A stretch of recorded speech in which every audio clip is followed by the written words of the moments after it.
be brave if you're brave. I'll be brave, but only if you're brave. And it could be just you and me. We'll be family. Just wait and see. So I will fight if you'll fight. Yeah, I will fight, but only if you'll fight. Oh, we can make it through this like sailors in a tempest. Like sailors in a tempest together. And it could be just you and me. We'll be family. Just wait and see. Good evening, everyone. Welcome to tonight's Lung Cancer Living Room. We're so happy to have all of you joining us today, or tonight, I should say, for our broadcast and our very special guest, Dr. Kyle Hogarth, who's the professor of medicine in the section of pulmonology and critical care medicine at the University of Chicago. However, he will be joining us tonight from his vacation in Wyoming. I'm going to ask Dr. Hogarth before we jump into tonight's topic, which is pulmonology and managing multiple lung nodules, to give us a quick hello and tell us who he is and why lung cancer is important to him. So I run the bronchoscopy program at University of Chicago and have obviously been working in this field for some time. And lung cancer is the reason I get up in the morning. It's the reason why I'm here on a trip with my family and I'm on this call, because the fight never ends and it's unbelievably important to me. Before we jump into the discussion about managing lung nodules and then move on to pulmonology as a whole, I want to do a little bit of explaining to the folks who may be watching about what exactly lung nodules are. I know I've read and learned along the way that, by the age of 50, around 50% of adults will have lung nodules, and that a large majority, upwards of 95% of those, are not cancerous. So can we talk a little bit about what a lung nodule is, some of the features, and so on, starting with let's just jump into what a lung nodule is, and then I can ask questions along the way. It's a radiologic description. So on a CAT scan, someone will there's sort of the broad spectrum of black and white. So air, most of what the lung is, will show up black on a CAT scan. Things like that are bone will be bright white, and then the various grays in between represent all the other tissues. Your lung should just basically be, at least on a CAT scan, mostly air and some blood vessels. And that's what we expect to see when we do a normal CT scan on somebody. When we see something in that space that shouldn't be there, it is then characterized as a nodule. If it's under the size of 3 centimeters, if it's bigger than that, it actually gets called a mass. But it represents something solid. And of course, a nodule can be many things. That's where everyone's concerns begin, because of course a nodule could be cancer. But like you said, the majority of nodules that we find on the general population and even a high-risk population, if they are small, they generally are not cancer. Distinguishing, of course, between the two is the question, right? And that's a lot of what I do, and many people like myself spend a lot of time doing, deciding on what's the best course with our patients together to help sort out what these things are. The problem is your lung scars, like everything else. So, if you, the best way I can describe it, if you got a cut, you have a little wound on your arm and it was deep enough, let's say you got stitches, you have a scar there for forever, right? Well, your lung will scar similarly from infections and other things that have insulted the lung, if you will, and it leaves a mark. But the problem is it's not always easy to tell one from the other. And so a lot of times that's all a nodule is a scar. When we are looking at lung nodules, there are different features. Can you talk a little bit about what some of those features are margins, density, size, consistency. I know a lot of times patients, especially those patients that are very active in their healthcare, will receive copies of their CAT scan reports, and it will explain things like, or say things like spiculated, ground glass. Can you explain a little bit what some of these differences are in nodules? So you're always going to start with its size, and you're going to start also with, so is it smooth and round, like a marble, or is it when you say the word spiculated, that's where it looks almost like a starburst, and there's sort of pointed rays coming off of it. You will describe whether there's calcium in it or not. You'll describe its density. Each of these various characteristics raise and lower the probability of cancer. And so ultimately, when it comes to a nodule, there are no absolute. It is a larger spiculated nodule, for example, very concerning for cancer, but not a guarantee that it's a cancer. It's always about probabilities of malignancy that raise or lower our concerns with our patients. You've talked a little bit about some of the features. The margins are either spiculated, with the pointy sort of edges, smooth, more like a softball, I guess, or lobulated with more sort of cloud-like, sort of shaped edges. You talked about Right. density, size, consistency, a little bit, whether they're solid or partially solid or ground glass. So and you mentioned that, there are some things you look for that may sort of lend itself towards being more suspicious, but most definitely does not always mean that it's a malignancy. What are some of those things that might make it look more suspicious or need further evaluation? Size, the bigger, always more concerning. The speculations, like you talked about. Mm-hmm. Also, the patient's history. So, if there is a prior cancer history, that you're always a little more worried, and that's cancer anywhere, because a nodule, we already said, doesn't have to be cancer, but even if it is malignant, doesn't have to be lung cancer, although that's obviously always our concern and focus. Sure. And so it could be a cancer from someplace else. And so size and the speculations are probably the two biggest things. Put in again with that person's history, their smoking history, though of course clearly non-smokers are at risk as well. Their family history, and then additional tests that can sometimes help. So things like a PET scan, though a PET scan is in no way, shape, or form definitive for cancer either, because things that are inflammatory will be positive on a PET scan. The way that I've heard this best described, a colleague of mine, Doug Ehrenberg at Michigan, describes it as a sort of a dial, and how more concerned or less concerned am I? When I look at a nodule, if someone tells me, hey, I have this CAT scan and there's a nodule on it, but then they were able to pull up an image from, like, say, a year ago where they had another CAT scan for whatever reason, and we can see it, and in 1 year it has not changed at all, I'm a lot less worried. Not zero worried, but less worried. If it has gotten bigger over a period of time, again, now I'm more worried.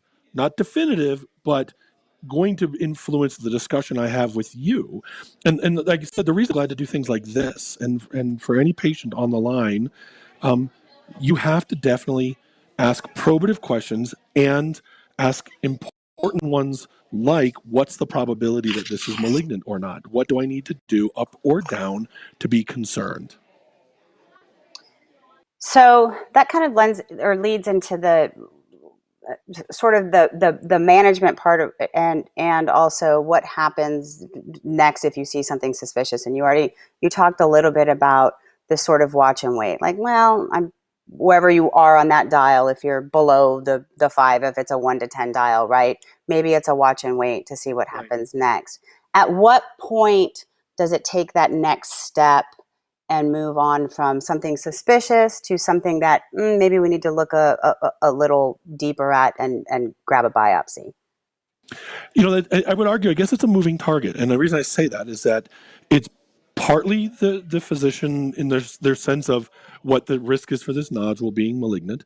Part of it's clearly the patient. We all have to have a frank discussion of what's the chance it's cancer versus also when I have to start doing invasive procedures of any kind, those come at risk of pain and suffering and, God forbid, complications. Right. So it's a discussion, right? And so I can tell you, hey, there's only a 2% chance it's cancer. Now, to me, that's worth taking at least a short-term follow-up. And I think what everyone needs to understand is, someone says, hey, we're quote, watch and wait, that doesn't actually mean we're doing nothing. That means instead, we're actually trying to protect you from people like me. In other words, I'll be glad to put scopes inside you and poke and prod at you, but why would I do that if the chance of cancer is so low? I'm, jokingly trying to you from me. But if I instead say to you, look, there's about a 20% chance this is cancer. Well, some people, maybe with that, me as your advising physician, I'm not comfortable with those odds. I want to know if it is or not. Now, look, there's other things that weigh into this because depending on what procedure is going to be offered or what procedures are available, you may not be able to have a less invasive procedure, or maybe you have multiple other medical conditions that make this 20% chance not, none of us like it, but maybe doing a procedure on you is dangerous because of your heart condition or whatever. The problem I think that everyone has faced in nodule management in general is that there really isn't a one size fits all, and is as unique as every single person on this, conference is. That's the uniqueness on the approach as well, and that's why you always want to be being evaluated by somebody who does this for a living, who focuses on lung nodules, lung nodule management, lung cancer management, like taking biopsies of the lung. It's not someone who's a dabbler, but someone who does it full time.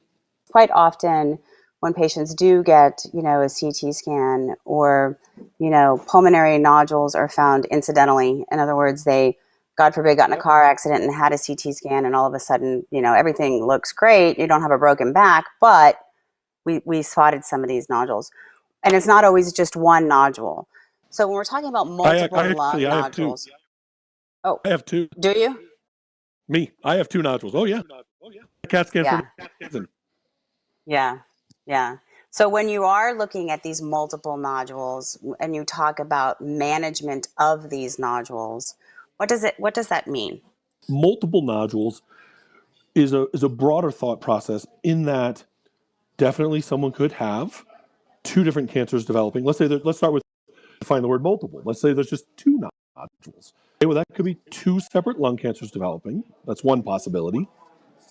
It could be a lung cancer that has spread within the lung to another part of the lung. That's another possibility. It could be multiple scars. Mine are scars, 100% scars, because I got follow-up scans and showed they didn't grow. So for as an example, and I can tell you where they came from. I had pneumonia. There they are. So, but there are other diseases. The rheumatologic diseases can lead to nodules in the lungs. I think always the first take-home message, you said it at the beginning, is that a majority of lung nodules found are not cancerous. And that's a good place to start every conversation. That doesn't mean we're not worried about our patients. That doesn't mean we're ignoring your concerns.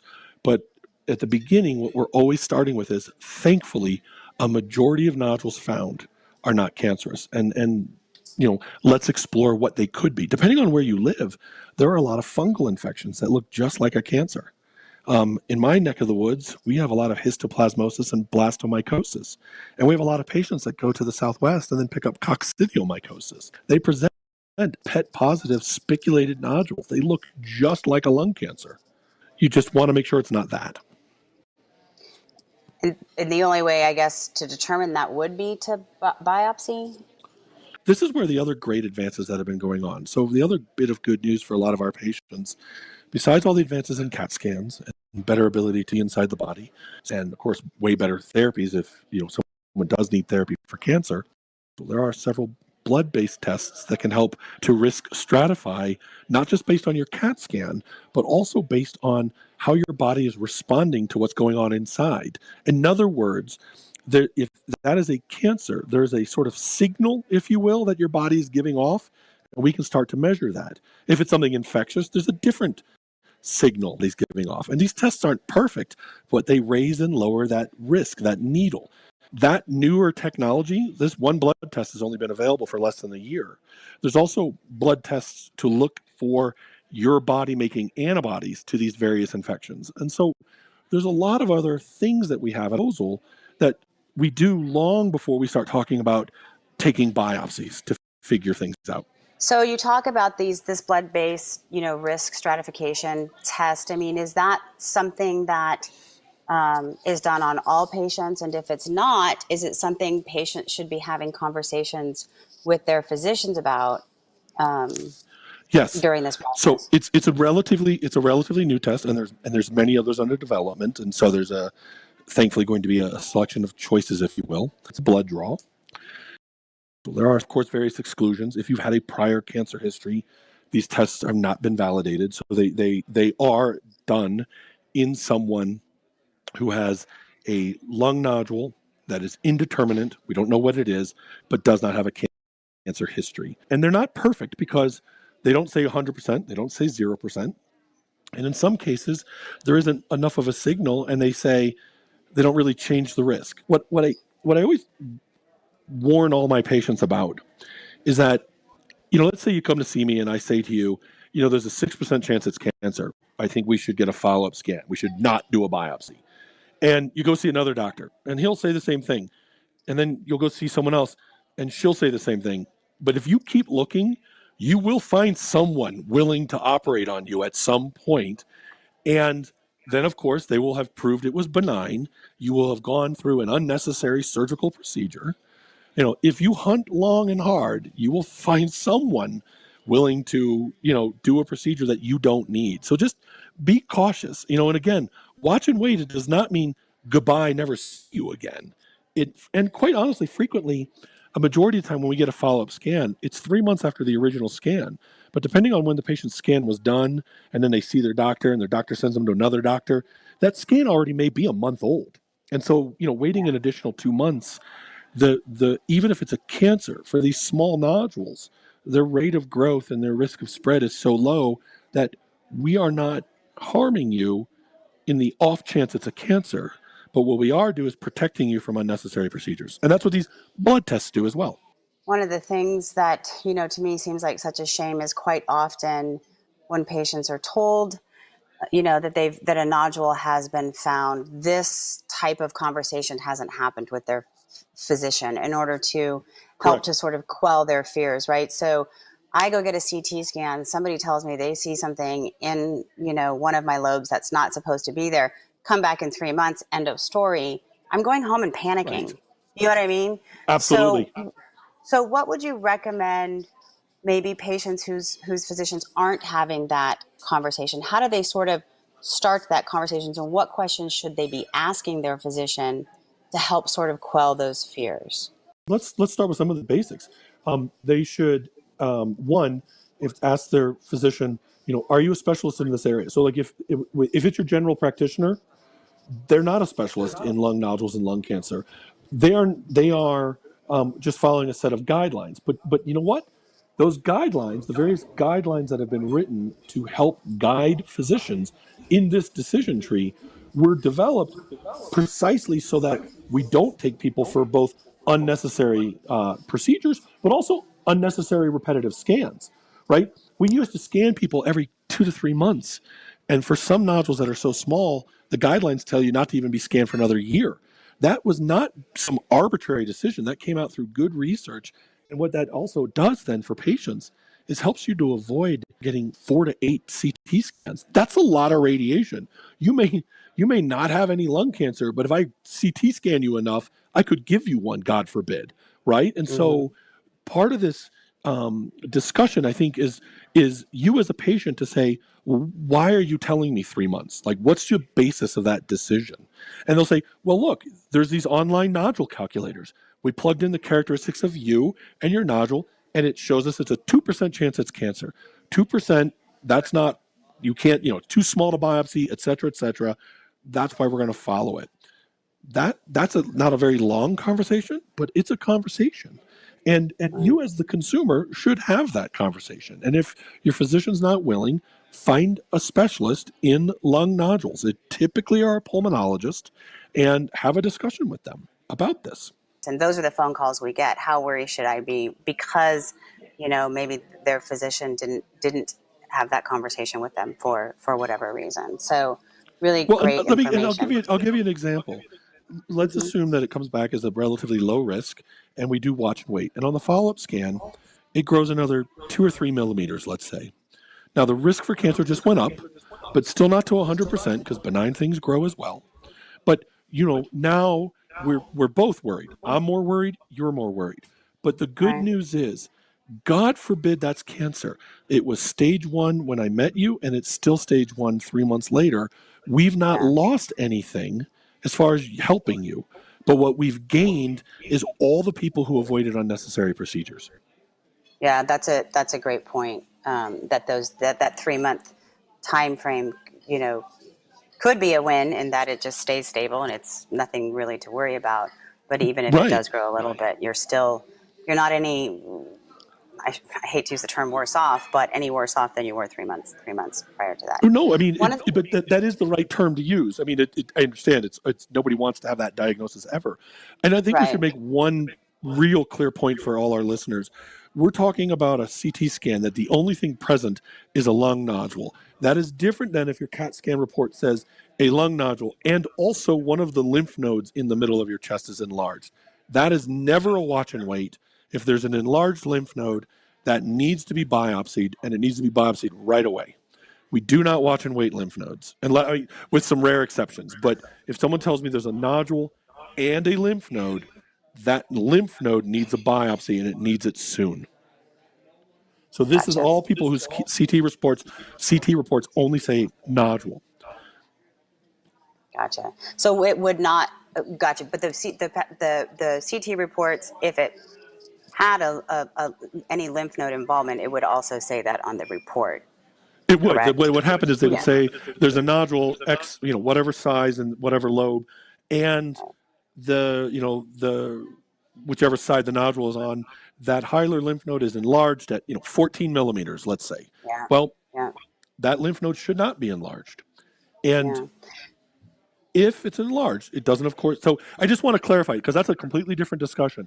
That's not a discussion of a nodule anymore. That's a discussion of an enlarged lymph node. But that's important because a lot of times people only talk about the nodule, but when you read in the report, they talk about enlarged lymph nodes. That needs to always be evaluated. Yeah, and patients, that don't probably should hang on to these reports. Definitely. I have a question. Does it matter whether or not the same machine, for example, is being used for that patient's PET scan or CT scan? Are they calibrated differently? Is it important? It's a great question.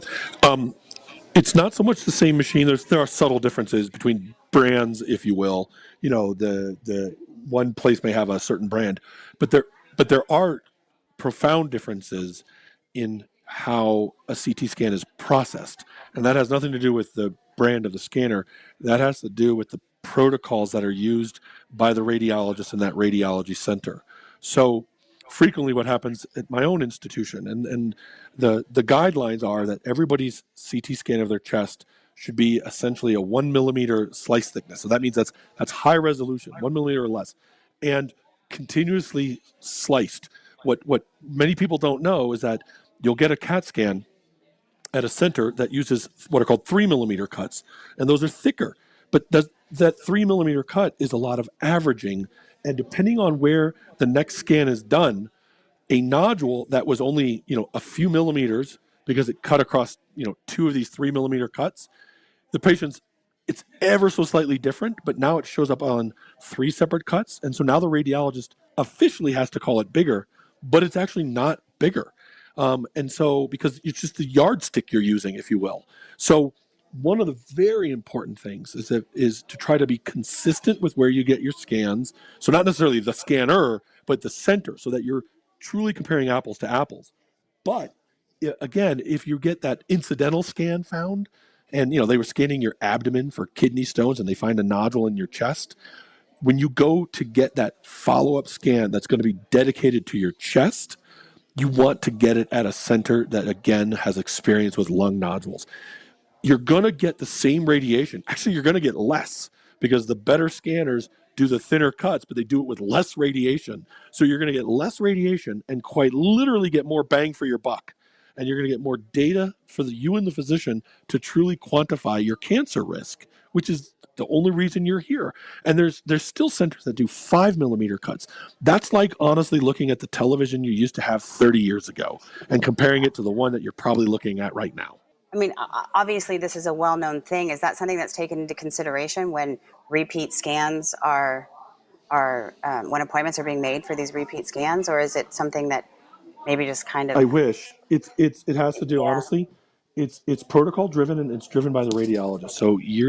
So the original Fleishner Society guidelines were written by our thoracic chief of radiology, and what it meant when we started switching our protocol over a decade ago was that they had over 300 images to look at. That's a lot of work for the radiologist. The quote industry standard was to look at 90. So they were quadrupling their work. And they did it because they knew it was better for the patients. But sadly, that's not what everybody does. And again, that's, I have this conversation frequently with my parents who live nowhere near any major cities. And they'll say, well, I'll just go to this place down the street. It's so convenient. And I've seen the place down the street. It may be convenient, but that doesn't mean it's providing good care. And so when it comes to something as important as may I have lung cancer or not, go to a place that has experience with lung nodules and was going to do your CAT scan correctly. It's worth the extra drive. Yeah, no, I couldn't agree with you more. And I know that to your point about your folks and where they live, and there's a lot of people in this country that live in more rural areas, right? I mean, there's a ton of disparities and socioeconomic issues. I mean, you name it, right? That may not, readily allow A, education on this topic, or B, for it to be easy for a patient to access this good quality care. But, I know that at Go-To Foundation, we've got sites around the country that we work with. So we fortunately are able to help a lot of folks get to these quality centers. And so that everybody's aware, you don't have to always be in a big city. There are some very excellent centers in very small towns. There's wide variability, and this is the foundation for lung cancer, but every nodule has that potential to be that. So if you've got friends and families that have been told they've had an abnormal CT scan, this is definitively the starting point for you from a resource perspective. Mm-hmm. So a question about, we talked about, multiple nodules, maybe one is cancerous, one isn't, maybe they're two different cancers. If you're looking at, like I said, multiple nodules on a CT scan, does this same sort of thought process apply for a patient who maybe has been living with lung cancer for the last 4 or 5 years, and then, a new nodule pops up? Is that still if it's very small, doesn't look super suspicious, are you still managing it the same way, or are you leaning more towards it being some sort of metastatic disease? So, we'll take a lung cancer survivor who had surgery, cured, free of disease, active surveillance, and then suddenly a new nodule pops up, 4 years afterwards. Obviously, everyone is terrified, patient first and everybody else, but it's a 7 millimeter nodule. And it wasn't there a year ago, because let's say they're far enough out that they're not getting scanned every 3 months. So a 7 millimeter nodule, and a lot of the some of the tests I was talking about, those are not validated. They're not validated in a cancer survivor. But when you still plug in just generally, what's the risk of this? You look again, what's the nodule size? What are the nodule's characteristics? We're going to do a short-term follow-up scan if it's that small, for example, because even in that patient, the further you get out from your first diagnosis of cancer and then undergo a curative intent resection, for example, once you're 2 years out from that surgery, your probability of malignancy goes down a lot, thank goodness. And so another nodule shows up. Yes, we're worried, but nor should we go charging in and start cutting out a significant amount of lung. We get a short-term follow-up scan if the nodule's small. Now, it's been a year since we scanned you and you have something fairly large. We're going to have a discussion, right? I think what also ends up framing a lot of these discussions is what's the level of invasiveness we're going to have to do in order to tease out what this is, right? If this is a nodule that we can easily get to with one of our bronchoscopy devices, well, that's minimally invasive, straightforward. We'll figure out what this is and put the issue to rest one way or the other. Yeah. Well, that's very beneficial for the patient. But if they're fairly small, our ability to successfully biopsy them is actually quite limited. And honestly, the super small ones should be watched because even in a high-risk patient, majority of these are still going to not be malignant. Interesting. I know with some of you watching may or may not know, if depending upon how new you are to the living room, that Bonnie Adario, co-founder and chair of GoTo, is my mom. And I know she was diagnosed in 2003. And so she's obviously, 17 years out from her original stage 3B diagnosis. But she has nodules. She still gets scanned, annually, and she has nodules that they've been watching for, a better part of a decade now. So that's just one example of kind of what we're talking about. I want to spend a little bit of time talking about your role on a multidisciplinary team, specific to a lung cancer patient, because I think quite often patients, in treatment for lung cancer don't have a pulmonologist that they see on a regular basis and on their team. Can you talk a little bit about why that's important and what role you play in the ongoing treatment of a lung cancer patient? Absolutely. So, understandably, if you've been diagnosed with lung cancer at whatever stage, it becomes an all-consuming process. But what I often, unfortunately, frequently see, the rest of your body doesn't go on pause. So your blood pressure still needs to be controlled, for example. If you have underlying COPD, we need to be treating that because the last thing I want you to do is get a pneumonia or an exacerbation. That's only going to make things worse while you're going through on your journey with lung cancer. It's easy to lose focus on everything else. Understandably, lung cancer becomes the focus, but it actually does you well to have another member of your team who's not the person in charge of, chemotherapies or, immunotherapies. I don't prescribe those things. I'm in charge of your lungs. I'm the person who's there to help make sure you're breathing well. And your internist is there to make sure that, by the way, that you haven't been screened for colon cancer in 2 years, 5 years, whatever.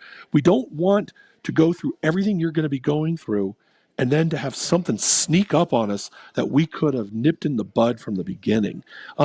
There are, of course, for all the great advances we've had, there are, of course, side effects and complications with the various interventions and drugs. You need to talk to, the radiation oncologist or your oncologist. But if it's affecting your breathing, your pulmonologist is involved. If you had a surgery and there's issues with your wound, your surgeon needs to be involved. And that is the whole idea of the multidisciplinary team. When it comes to lung cancer and lung cancer survival, it does indeed take a village, and that village is all the specialties that are involved in lung cancer. Everybody needs to be at that table, even if you're not always physically seeing them. What I always tell all my patients, when I make a lung cancer diagnosis and say, okay, tumor board, meets in 3 days, and basically, even though you're not going to physically see everybody, everyone's going to see you, virtually, if you will, and review everything. And we're going to come up with the best possible plan with everyone's input as to how we're going to help you beat this. And that's the only way to move forward. Patients absolutely have to be cared for by a multidisciplinary team. I could not agree more. And I think I remember this early, even though it was back in 2003 and 2004, really when my mom's treatment started, she had a pulmonologist who played a very active role throughout the process. And it was shocking to me to find, as I began to work in this space, that people didn't. And things like pulmonary function tests, right, to see where you are, and is that changing over the course of your treatment, and what type of support might a patient need based on what their pulmonary function looks like. And I think one of the ones that's quite often missed, and I think is a really important one, and will continue to be, especially as screening becomes more prevalent and folks are having lobes removed or surgeries because their surgery was found early stage. That will have a direct effect on your pulmonary function and what it looks like, because you're now short a lobe, right? But one of the things I found really interesting, and we unfortunately didn't find it out with my mom until we were in a situation that it became relevant, and that was an altitude test to determine how her lungs function at certain altitudes. And whether it be her home in Tahoe that sits about 6,000 feet, or quite honestly, even for those who don't think that altitude's an issue, but maybe traveling long distance on airplanes, need to know that planes are pressurized at between 6,000 and 8,000 feet. So if you have trouble breathing at that altitude, it's important that you know that as you get on a plane, right? It's all the little things. It's you need somebody, you need your internist and you need your pulmonologist for the two people that are still very much on your side, but are not there battling cancer directly. Because again, I don't prescribe any of these drugs. I'm there Right, battling for the rest of you, right? right, And I think that goes right. in hand. The other reason to have this multidisciplinary team, if you are found to be an early stage cancer, but let's say you have some various comorbid conditions, heart disease, lung disease, etc., very frequently people are told they're not a surgical candidate. Um, get a second opinion by a person who only does thoracic surgery. There are general surgeons who should not be anywhere near your chest on the inside, and yet frequently that is still the case. And then there are cardiothoracic surgeons who spend 90% of their time working on hearts and 10% of their time working on lungs. And then there are dedicated thoracic surgeons who have had extra training only and solely dealing with lungs and lung cancer. And as you can imagine, patients' outcomes are very much tied to that level of experience. I am fortunate and blessed. I work with 3 thoracic surgeons who are spectacular. I have, if they ever tell my patients they're not able to have an operation, there's not even a debate. Then it unfortunately means they're not able to have an operation, because if these Yeah, folks can't do it, no one can. And yeah. that's there. And thankfully, there are people like this all over the country. Is there anything else that you want to touch on or focus on, or that you think is really important for the folks watching to know before we sign off and close out?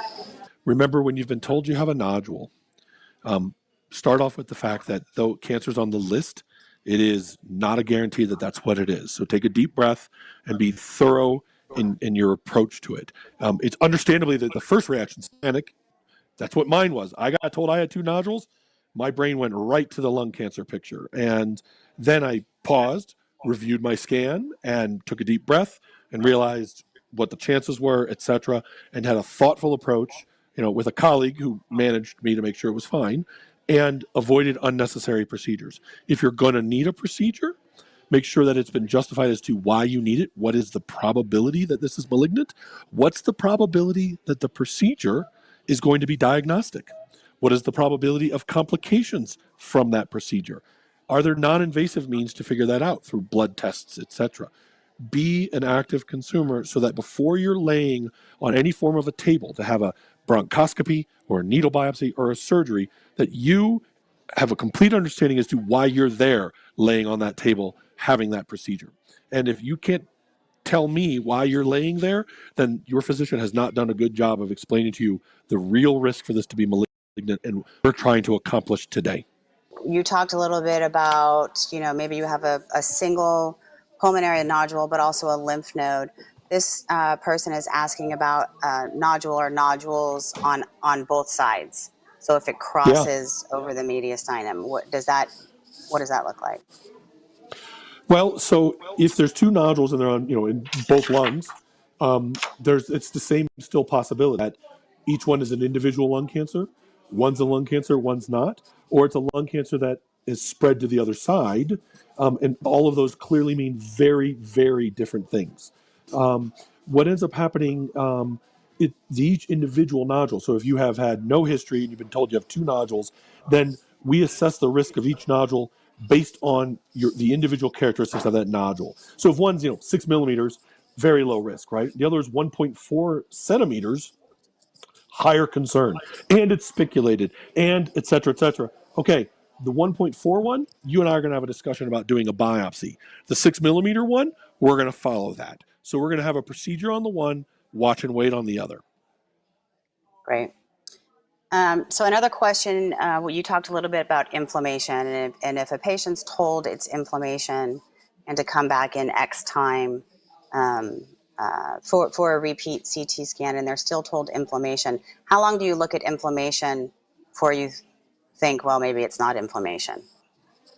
Right. So I guess what I would say is it would depend on what they're calling inflammation. And what I mean by that is on a CT scan, sometimes the word inflammation is used when in reality what they should be describing is something called a ground glass opacity. Now, usually most radiologists can make that distinction pretty clearly. And a persistent ground glass opacity, that's actually a completely different discussion because that's separate from a pulmonary nodule. And there's a different set of guidelines and follow-up for those. And I'm sure you've had a living room on this. But if a ground glass thing starts to become more solid, that's extremely concerning. That's actually probably one of the most concerning findings of a ground glass density on a follow-up scan becoming more solid, more dense. But when people ask, well, why was there inflammation? So, you have all these little airways. If one of those gets filled with a little bit of mucus, then the area behind it can become inflamed and think of it almost as a mini pneumonia. It's not what it really is, but you can frame it in your brain that way. Really tiny, but again, on a CAT scan, it will show up as something solid because the lung should be mostly filled with air. And if it's filled with a little bit of mucus or a little bit of pus, it will look more solid because part of the lung around that will close down. And so the radiologist can only call what they see, and they have to describe what they see. I will point out, when we talk about describe what they see, so radiologists will use some specific words, but a pulmonologist has to see your scan. So if you come to see your lung doctor with a new CAT scan finding and you've had your scan done at a different hospital, you must bring the actual images. So usually it's on a disc. The report is not good enough. We need to visualize and view the nodule. We look at them differently than our radiology colleagues. It's complementary in the view. So please always, so when you said earlier, keep a report, I will tell you, if you've had a CAT scan someplace, get the disc burned. Unfortunately, even with electronic medical records having some level of being able to be shared between some medical centers where, hospital system X can see some of the reports and Y, what we can't ever see is the actual images. Those still, sadly, have to be burned onto a CD or a DVD. It's ridiculous, but that's how it is. Dr. Hogarth, I cannot thank you enough for taking the time out, especially on your family vacation in Wyoming. I hope you have beautiful weather and enjoy the rest of your time there. The sign behind you says it all. I mean, in this field right now, there is so many advancements going on at all stages, and even in someone who's got a nodule. It has been such a wonderful journey for people like myself, who, when I first entered this field out of training, it was not very great news frequently, and to, on a daily basis, have better things to offer my patients. I mean, it just makes my job easier and easier, and I love sharing that with my patients. So thank you for having me. You're very, very welcome. Thank you for everything you do.